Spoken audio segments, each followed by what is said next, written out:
How's it going, everybody? Today I'm going to show you how to disassemble the propeller shaft assembly on an OMC Cobra. Alright, so what I want you to do first when your prop assembly is out here is pretty simple. There's this pin right here. What you're going to do is remove that pin. Alright, and just set that aside. Now the next part here is this gets kind of tricky. What you need to do is turn the bearing assembly sideways, and you'll see this little hole.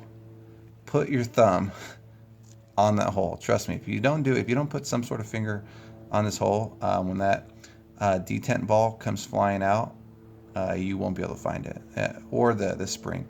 And like I said, not the lever hole, the one right here where the bearing assembly is. So put your thumb there, and then go ahead and grab the shift detent like this.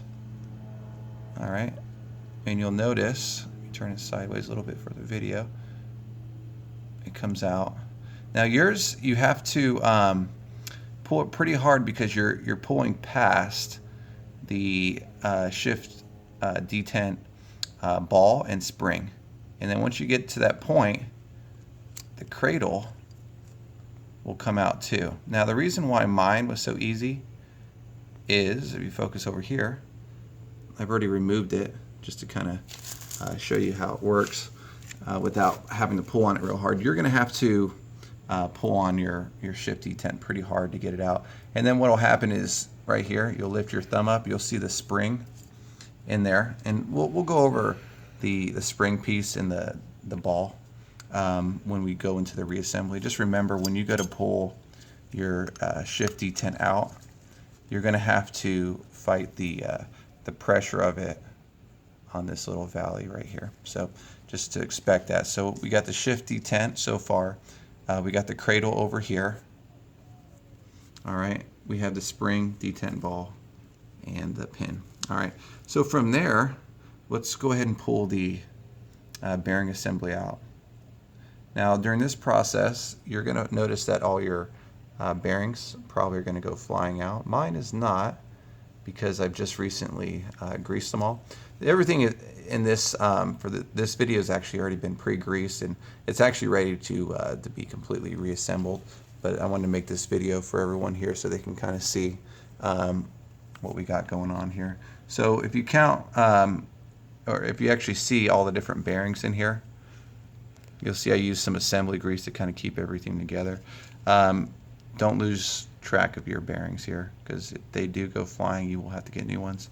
Another thing I'd recommend too is, if this is your first time disassembling this, you want to go ahead and make sure, I actually dried off every bearing and checked each one to make sure there wasn't any kind of score marks on it or any rep spots, and these actually all checked out. This lower unit actually has very low miles on it, so I suspected this one was going to be in pretty good shape. So I'm going to go ahead and set the bearing assembly aside over here as well.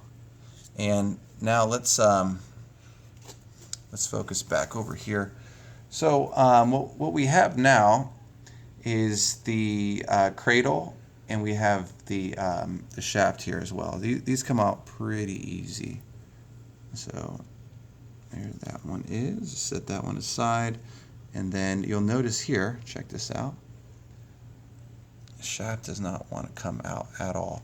And that's normal. The reason why it doesn't want to come out is there's a pin on your dog clutch, and your dog clutch is basically holding that in. This is what, if you look at the travel on your dog clutch, which makes it go into the forward gear or the reverse gear, okay? So what you want to do to get the shifter rod out, or the shaft, is you want to take this little spring and get up underneath it. Let me go to a different tool here. Let's see if we can get underneath this spring.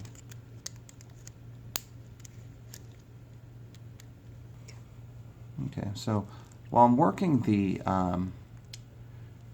dog clutch spring out of the way, you might as well, over here next to the forward gear, you'll see I have the thrust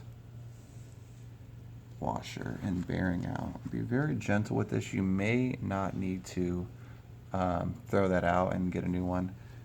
You may reuse it. Mine was actually really good shape, so try to keep it clean and set that aside as well.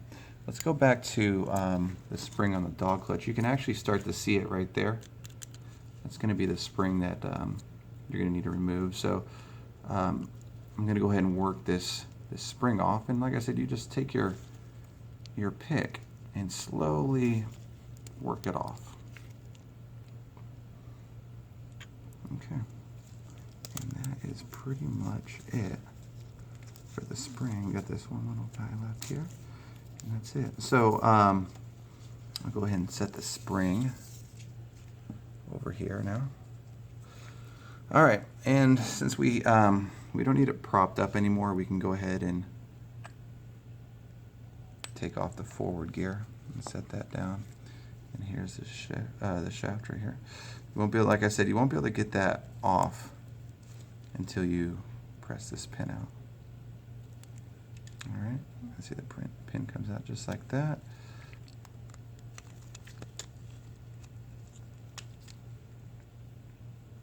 All right, I'll set that aside, and now, okay, there's a shaft, and there is the dog clutch. Now, interesting enough about the dog clutch is if you ever wonder which way is forward and then which way is reverse, is if you look, they all might not, they may not all say this, but this one specifically says here prop end. So if it's facing your prop end, that's also facing your reverse gear. And the other thing too is when you go to reassemble this hole has to line up with this, otherwise you won't be able to get the pin in. All right, so that's it there. And as you can see, I'll pull out with the camera here, this is your propeller shaft completely disassembled. So we'll call this part 1 of the video. We'll switch gears to part 2 and we'll show you in detail how to reassemble it.